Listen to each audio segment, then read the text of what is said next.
Kata Nabi, kalau sholatnya ingin sempurna dimulai dari wudhu. Yang pokok dalam wudhu itu ada 4. Sisanya sunnah. Awas, kalau yang 4 ini tidak sempurna maka batal wudhunya. 1. Faghsilu wujuhakum, basuh wajahnya. Kalau disebutkan wajah dalam bab wudhu, itu tidak ada yang lain kecuali bagian tampak muka. Gitu ya. Kalau yang punya jenggot, itu termasuk janggutnya di selai-selai. Sifat wudhu cuma ada 3. 1. Pakai keran. 2. Pakai gayung. 3. Air yang mengalir. Ya, seperti di sungai ada air mengalir itu nggak ada masalah. Tapi kalau menggunakan gayung atau semisalnya, Nabi itu diriwayatkan dalam hadis itu sangat menghemat air. Bahkan pernah beliau kemudian berwudu, kalau kita kemudian hitung, itu hanya sejumlah Pak, seaqua gelas Pak, cukup. Atau yang kedua, menggunakan keran ya. Kalau sekarang kita ada keran, contoh ini kerannya. Ya, kerannya agak tinggi sedikit. Dan kita sesuaikan. Ambil airnya. Misal contoh, ghosala. Ghosala itu bukan ditumpahkan, ambil air, tumpahkan di tempat yang akan dibasuh gini. Yang telunjuk itu kemudian menghapus atau menghilangkan kotoran di sela-sela mata, contoh. Yang jempol menghilangkan kotoran di sela-sela telinga bagian belakang di sini. Ya. Kalau misalnya saya mulai ambil airnya, kemudian saya tumpahkan di sini.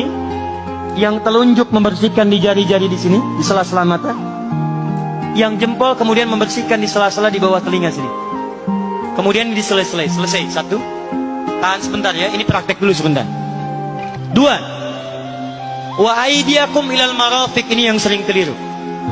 Dan tangan sampai siku.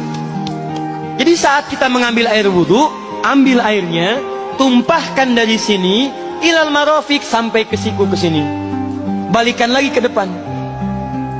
Jadi bukan kerannya dibeginikan, sikunya dibeginikan, takut, bukan. Jadi bukan siku diteruskan ke bawah. Yang tepat itu ambil airnya, kemudian basuh dari sini sampai dengan ke sikunya. Hati-hati, ini ada maknanya.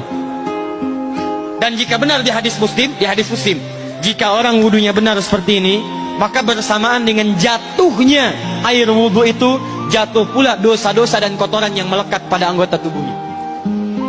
Tidak cukup dengan amin, nanti kita lihat dulu. Tangan selesai, pindah kemana? Bukan ke rambut, tapi kepala. Jadi dalam bab wudu yang diusap bukan rambutnya, kepalanya. Itulah keadilan Allah. Kalau yang diusap kepalanya, semua manusia yang hidup pasti punya kepala. Tapi kalau yang diusap rambutnya, ada ketidakadilan, karena tidak semua orang punya kepala, punya rambut. Tuh.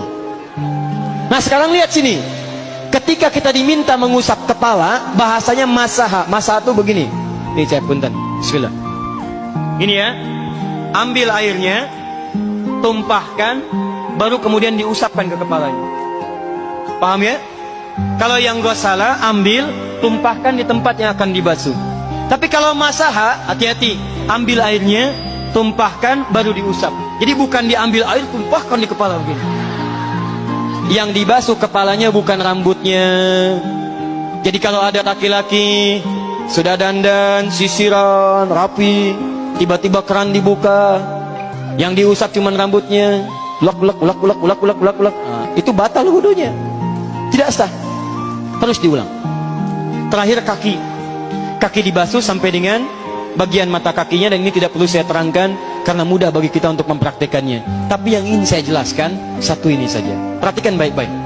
Yang 4 ini wajib wudu. Tambahannya sunnah. Niat dimasukkan dalam wajibnya. Lihat sini. Kumur-kumur sunnah. Telinga sunnah. Istinsyak sunnah. Yang 4 ini wajib. Tapi terlepas dari wajib dan sunnahnya, perhatikan baik-baik. Kenapa ini disebut dengan wudu? Dan hebatnya Al-Quran mengistilahkannya dengan taharah. Taharah. Apa itu taharah? Apa itu suci? Taharah. Apa itu taharah? Suci. Apa itu suci? Taharah.